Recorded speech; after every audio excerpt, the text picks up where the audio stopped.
Dando sequência ao nosso curso de fenômenos ondulatórios, iremos continuar estudando sobre ondas sonoras. A altura do som não tem nada a ver com o volume do som quando estudamos em física. A altura do som é relacionada à frequência. De acordo com a frequência, um som pode ser classificado em agudo ou grave. Essa qualidade é que chamamos de altura do som. Logo, sons graves ou baixos têm frequência menor. Sons agudos ou altos têm frequência maior. Logo, o som de uma voz de homem tem frequência mais baixa e logo é grave. E uma voz de mulher de frequência mais alta é um som agudo. A voz do homem, do ser humano, tem frequência que varia entre 100 Hz a 200 Hz.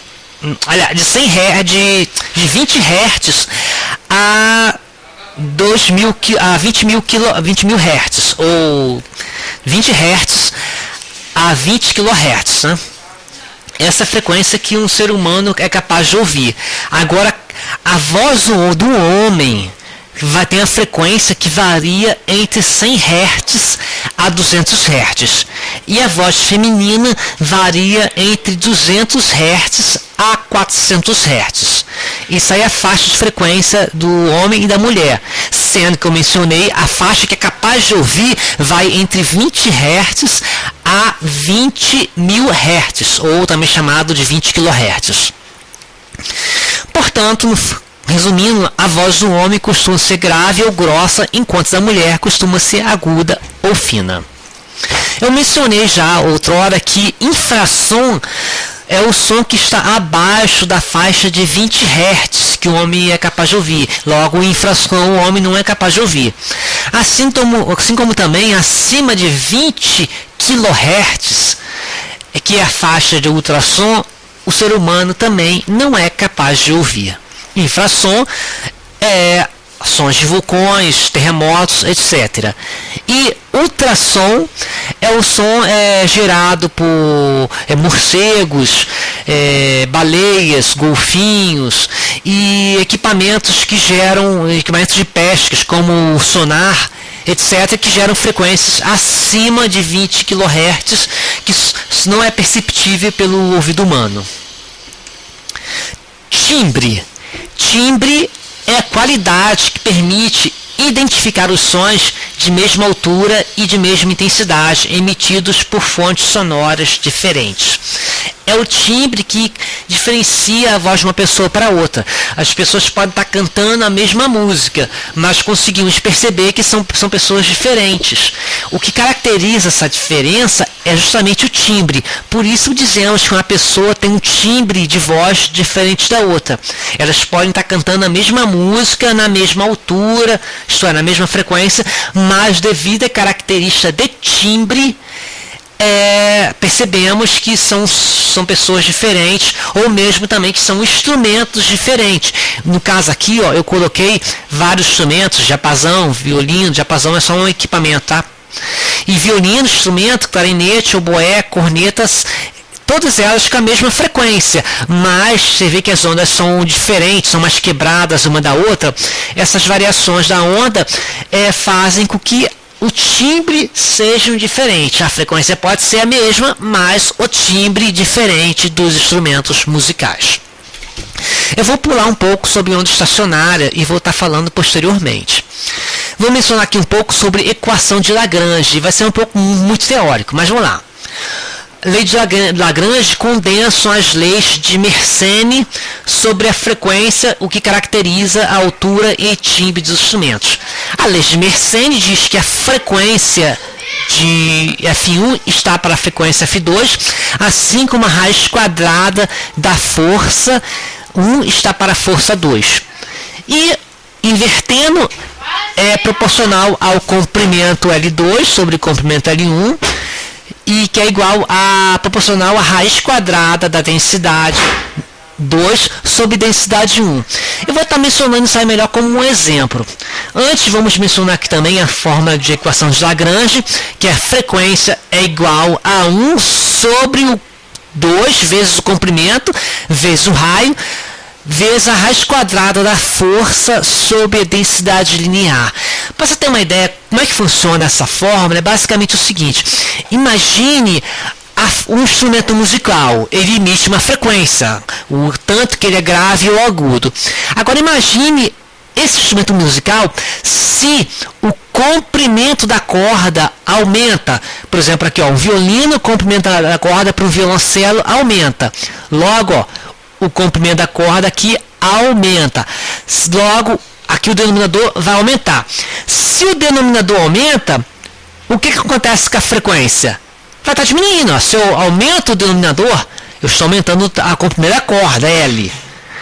Se eu aumento o comprimento aqui do L, aumento o denominador, isso aqui geral vai estar diminuindo. Logo, o fato de aumentar a comprimento da corda, a frequência diminui. Isto é, por isso, o violino tem um som mais agudo que o do violoncelo. Por quê? Eu estou aumentando o comprimento L, eu aumento o denominador, e no final, a frequência aqui final vai ser menor. Viu? Tem lógica. A mesma coisa também o raio. Imagine o próprio violão, por exemplo. Quanto mais grossa é a corda do violão, mais grave fica o som. Então, você tem aquela corda fininha, você pega uma corda mais grossa, outra corda mais grossa, logo, você aumentando o raio da corda do instrumento, o denominador que aumenta, o resultado final aqui vai estar diminuindo, então logo a frequência final vai estar diminuindo. Logo, aumentando a grossura da corda do instrumento, a frequência diminui. Agora vamos para a força. Se você faz uma força maior para tocar o instrumento, teoricamente pela forma, aqui diz que a frequência vai estar reduzindo, vai estar aumentando, minto. Se você bate com muita força na corda, ó, a força está no numerador. Então, se bate com muita força na corda, a frequência vai estar aumentando um pouco. Não tanto porque está sobre raiz quadrada, mas há um certo aumento da frequência. Ok? E, finalmente, densidade linear. A densidade linear é a relação massa sobre corda, e essa densidade massa sobre corda, se estiver aumentando, você vai estar diminuindo o valor aqui geral da fórmula, então vai estar diminuindo a frequência. Aumentando a densidade, diminui a frequência, o quanto é grave ou agudo o som do instrumento. Então, aumentando a densidade,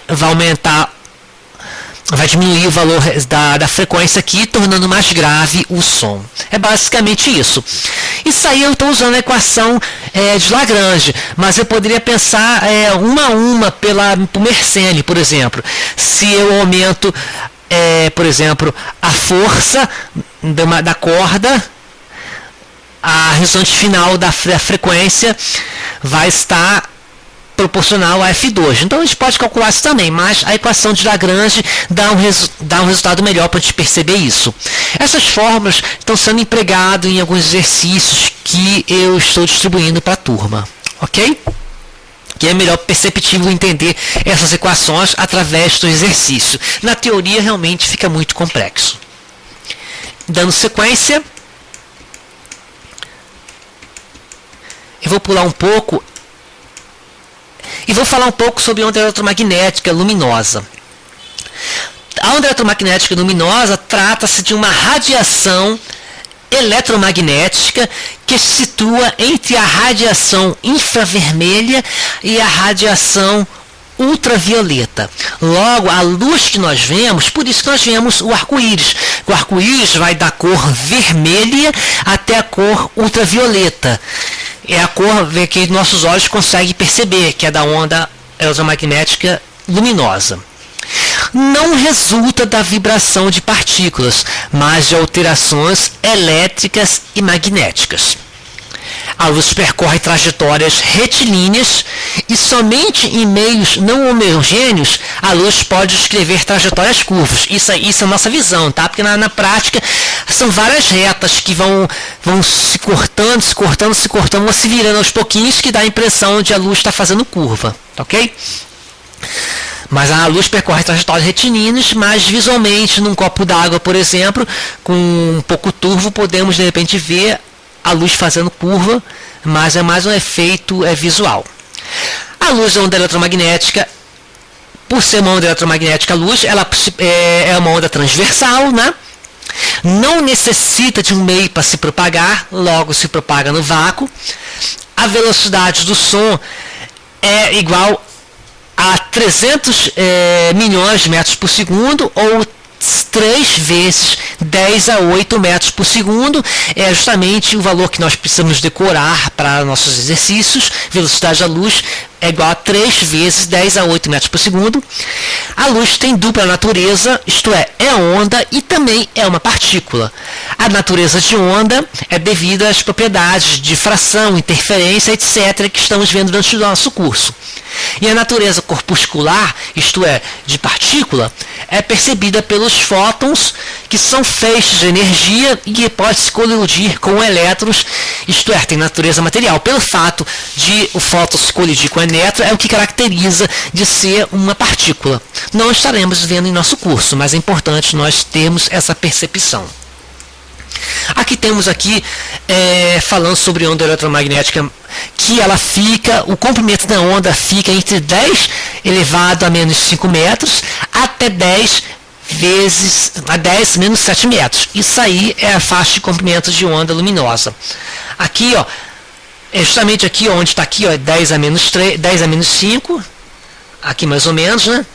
Até 10 a menos 7 metros. O fato aqui de estar azul e estar verde é só para caracterizar, porque na verdade a gente essa faixa de frequência que está em azul, a gente não consegue ver a cor, e nem essa faixa aqui. A faixa que a gente percebe ver é entre 10 a menos 5, aqui é infravermelho, nós não estamos vendo, chegou na faixa aqui do vermelho, que nós conseguimos ver, que é na faixa de 10 a menos 5 metros de comprimento de onda, aí conseguimos ver o amarelinho, tudo, até chegar aqui a 10 a menos 7 metros, que é na faixa de ultravioleta.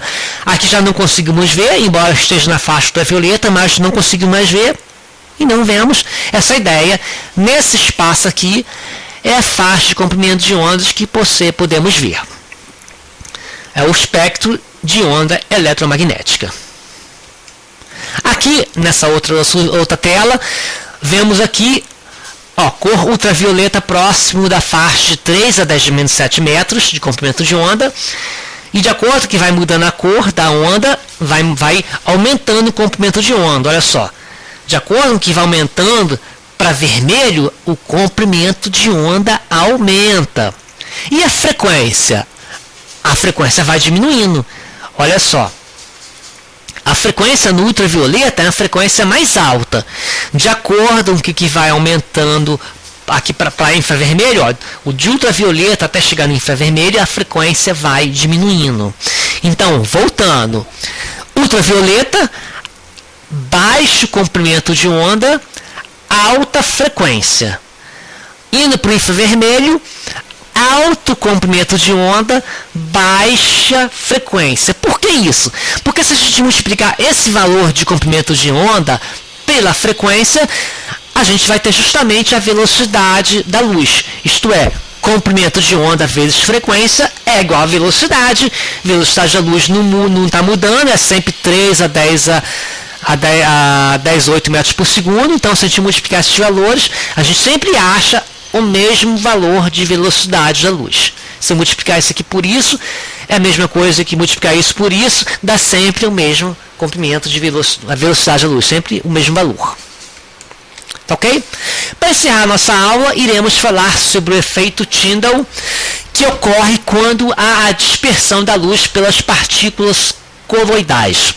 Neste caso, é possível visualizar o trajeto que a luz faz, pois estas partículas dispersam os raios luminosos. Olha que o efeito Tyndall aqui, no meio das árvores, de manhãzinha, quando está muita umidade no ar, Então, quando o raio bate, a gente consegue perceber essa luminosidade da luz aqui, a gente consegue visualizar. Isso é efeito Tyndall. Há gotículas de água, e quando a luz bate nessas gotículas de água, a gente consegue perceber o efeito Tyndall.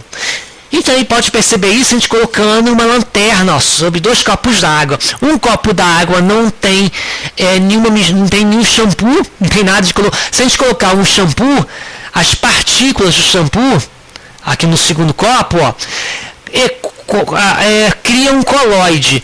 Então você bota aqui, ó, botei a lanterna no primeiro copo, a gente não consegue perceber o efeito Tyndall. No segundo copo a gente consegue perceber devido ao coloide caracterizado, que a gente colocou um shampoo, a gente criou